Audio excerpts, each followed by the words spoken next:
McKay has been there longer than most of the trees on the north side. Yes, true. She moved into her house on Fremont Avenue with her parents in 1928 when she was 2 months old.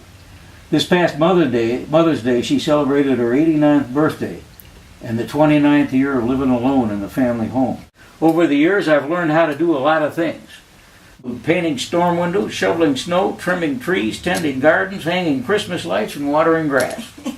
In fact, she was watering grass when she first met the Visitation Sisters several years ago after they moved into their house on Fremont Avenue. How do the sisters make the neighborhood more livable, more friendly for you?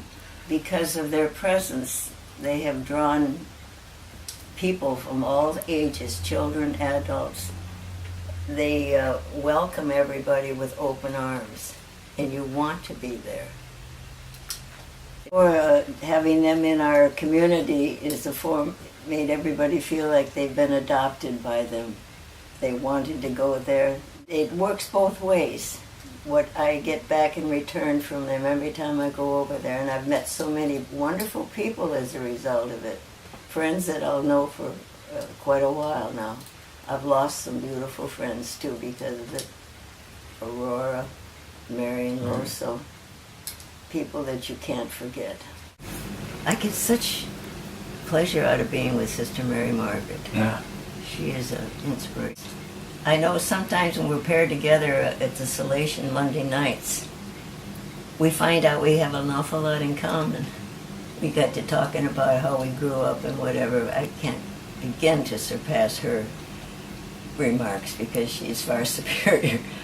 But she's easy to communicate with. How have you learned things about God and your relationship to Him over the years? How are you different now than you were when you were 40 years old or 30?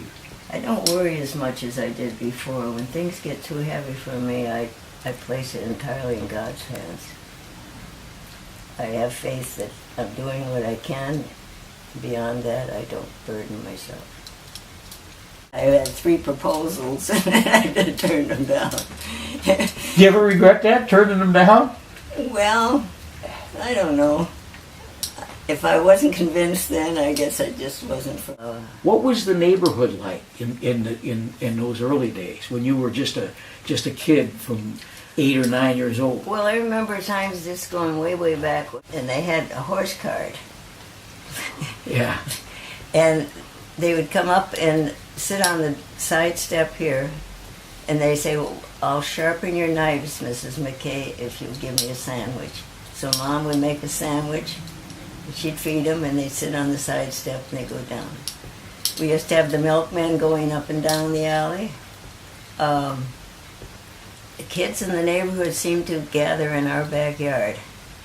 And Dad would come home at sometimes over the weekend, and he'd take us all out to Medicine Lake, you know. We have pictures of every kid in the neighborhood leaned against the side of our house. It looked like dead-end kids. We put up the Christmas decorations maybe about a week before Christmas, and I left them up until the week after New Year's. And I went out on the front porch to take the Christmas decorations down, and I noticed one of my windows was cracked. And so I called up a glass company, and they came out and they said, we can't do it because we don't have this type of glass. It's Anderson windows. And I said, well, okay. And they said, incidentally, Miss McKay, it's not cold weather. You've got a bullet in your front window. So did it scare you, or how did you accommodate that? I thought, well, for heaven's sakes, you know, that didn't scare me. I was surprised. I went out and I looked at that bullet. It's still in the front window, and I thought, well, they missed.